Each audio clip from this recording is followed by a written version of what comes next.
Manusia, hewan maupun tumbuhan, sebagai makhluk hidup, kita perlu oksigen untuk hidup.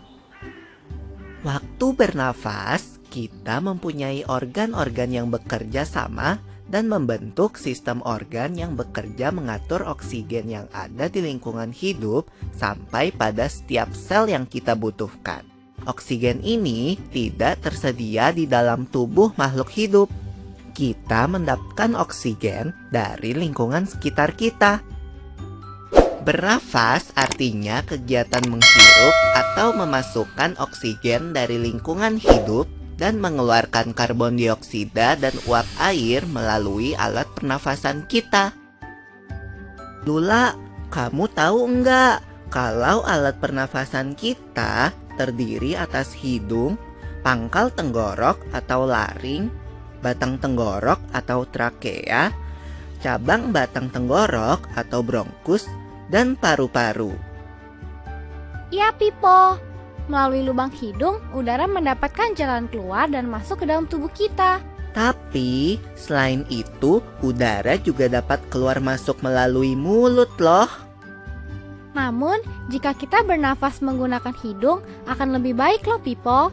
Karena terdapat lendir dan rambut-rambut halus. Rambut-rambut halus ini berfungsi untuk menyaring udara yang mengandung debu, kotoran, dan kuman penyakit. Benar sekali, Lula. Selaput lendir berfungsi untuk mengatur suhu udara yang akan masuk ke paru-paru dan mengatur kelembapan udara agar sesuai dengan kelembapan tubuh. Hidung juga jalur yang langsung terhubung dengan alat pernafasan berikutnya, yaitu tenggorokan. Tenggorokan merupakan alat pernafasan manusia yang kedua. Pada tenggorokan terdapat laring atau pangkal tenggorok dan batang tenggorok atau trakea. Pada bagian dalam dinding batang tenggorok terdapat selaput lendir dan rambut-rambut halus yang selalu bergetar yang berfungsi menghalangi benda-benda asing yang akan masuk ke paru-paru. Pernahkah kalian tersedak? Kamu pernah enggak, Lula? Pernah banget, Pipo. Itu kenapa ya, by the way?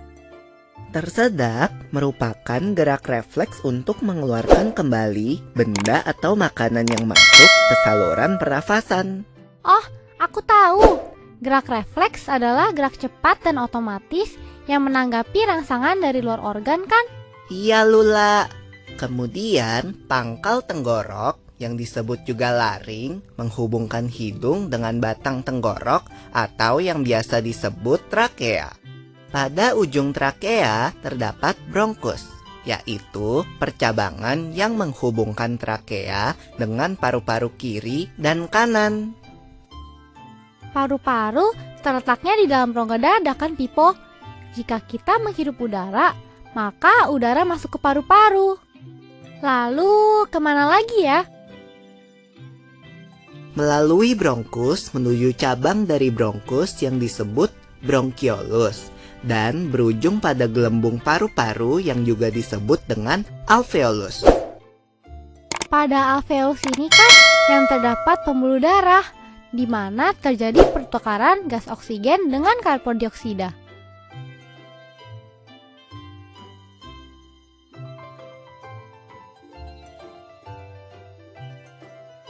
Well, Pipo, tahu gak kalau sistem pernafasan kita terdiri dari dua, kan? Yaitu sistem pernafasan dada yang umum kita lakukan dan juga sistem pernafasan perut. Jelasin dong, Pipo, apa sih perbedaan detailnya? Pernafasan dada terjadi karena gerakan tulang rusuk oleh otot-otot antar rusuk.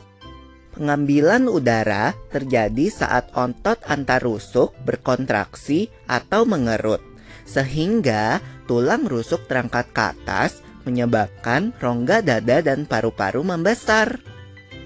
Oh begitu, berarti pengeluaran udara terjadi saat otot antar rusuk berelaksasi atau mengendur. Saat itu, tulang rusuk turun ke posisi semula, menyebabkan rongga dada dan paru-paru mengecilkan. Ya, benar sekali. Lalu menurut kamu, bagaimana dengan pernafasan perut kita, Lula? Aku belum yakin banget sih, Pipo. Jelasin dong.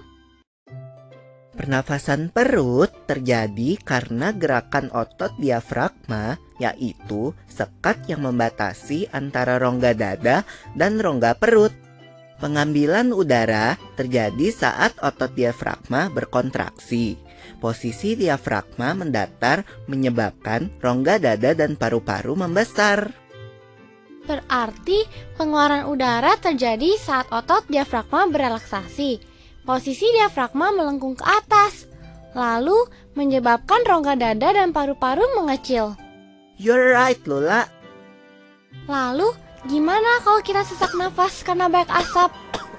Itu akan kita bahas lagi dalam video selanjutnya.